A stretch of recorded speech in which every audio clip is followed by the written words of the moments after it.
Good. Hi everybody, I'm Kathy McDonald. I'm on the Midlakes board. I'm the diving rep along with Pauline Fox. Just happy to be here, and this is a video about how to become a diving judge and how to become a great parent for your diver. And kids, if you're watching, you can learn a lot too. So first we're going to talk about the three parts of the dive. There's the approach and the hurdle, which is the part that you're on the diving board. There's the flight when you're in the air, and then there's the entry when you go into the water. And hopefully go into the water straight and beautiful and don't make a lot of splash. You can see we have some divers here. We're here at Newport. Thanks Newport for giving us our set for today. So for the approach and hurdle, you want to go along the board, and the hurdle is really when you're, and I'll try and do it. You have your look at me, I'm like a bird. your knee is up, your arms do a circle, and that gives you the all the energy that you need to get off the board and into the air. And so that's one part of the dive that you're going to be judging. In the flight, you're going to want to look for the body that is controlled and not kind of awkward and all that, but a controlled body. And then in the entry, the less splash, the better. You don't want to be too close to the board. That's unsafe. You don't want to be too far away from the board. That doesn't look good. So kind of right in that sweet spot. So safety is always number one here at Midlakes. So I'm going to talk a little bit more. We do have this great PowerPoint presentation, parents, that you can look at and see all of the information in a written form and with some great, super great illustrations that'll make it easy for you to follow along. So that's kind of how the dive works. In the videos that follow, you will see the progression of what your kids are learning. So it'll start from a forward jump, where you're jumping up in the air just with your hands up, a backward jump when you're on the back of the board that way. You're going to see a forward dive, backward dive, some somersaults, all types of dives. You'll see some examples. And I want you to think about those examples when you're seeing them, how you might judge them. And you might say to yourself, well, what's the score? Is it 10? Or do any kids in Midlakes get a 10? Really, they don't. That's like an Olympic diver. The kids in Midlakes get something between a 2 and about a 7. And you break that scoring into three parts. First part is the hurdle. You're going to give somebody from about a 0.5 to maybe a 2.5, somewhere on their hurdle. And does the hurdle look controlled? Are they doing 3 steps of the hurdle? They get maximum points for that. If they only do a 1-step hurdle or a standing hurdle, where they kind of just jump off, that gets fewer points. Then the flight portion of the dive. What does that look like? And how controlled are they? Have they done the dive in the proper format? So each dive has 4 different positions.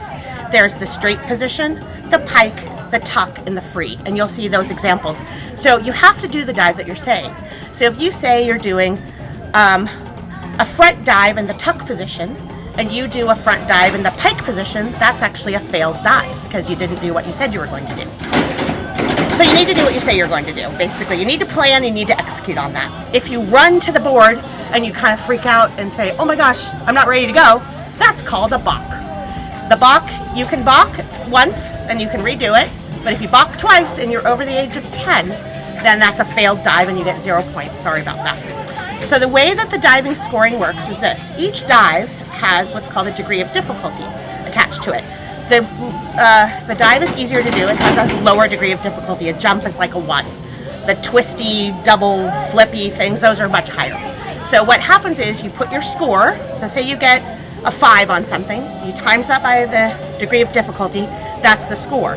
Depending on the number of judges you have, this year, sometimes we have 5 judges, and you get rid of the top judge, you get rid of the bottom scorer, you add the other ones together. This year we're just going to have 3, so all the judging numbers will count. And that's kind of how it works. So back to the scoring. The biggest thing I want to tell you with scoring is be consistent. If you end up kind of being higher than your other judges, kind of stay high. So if you see a kid who does a dive and the next kid is a little bit better, make sure you score them a little bit higher. If the next kid is a little bit worse, just stay consistent within your level of scoring. You may be the high judge of the day, you may be the low judge, you may be right in the middle. And it's okay to kind of talk with the other judges.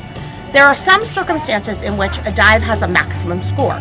The announcer and the coaches will kind of tell you that. There are certain circumstances in which they might say max 2, like an egg roll, which you're going to see, that's to me kind of a hard one, but it's an entry level thing, has a score of max 2. So they'll say max 2, and so all you can do for that is a max 2. You're going to have a judge's card, a little flippy thing. you can either score in an even number like a 4 or a 4.5. And somebody will record your scores and then they'll go on to the next. And it's really fun and very easy, and don't be scared. It's all for fun. You'll get the hang of it right away. Practice in your head when you're watching this video.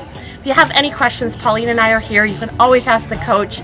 And kids, if you're watching, just have a ball. It's a great sport, and I'm so glad that you're here with us at Midlakes. Thanks so much. Bye. Very good. Okay.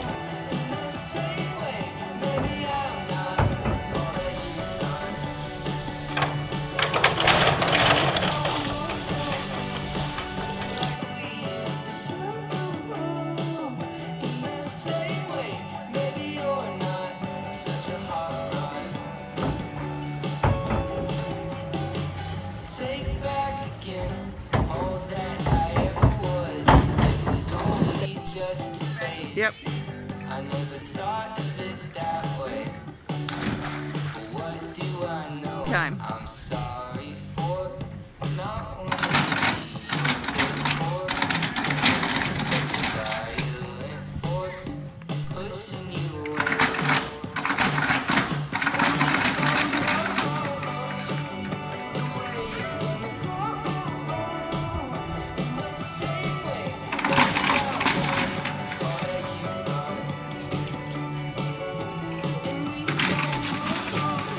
Yeah.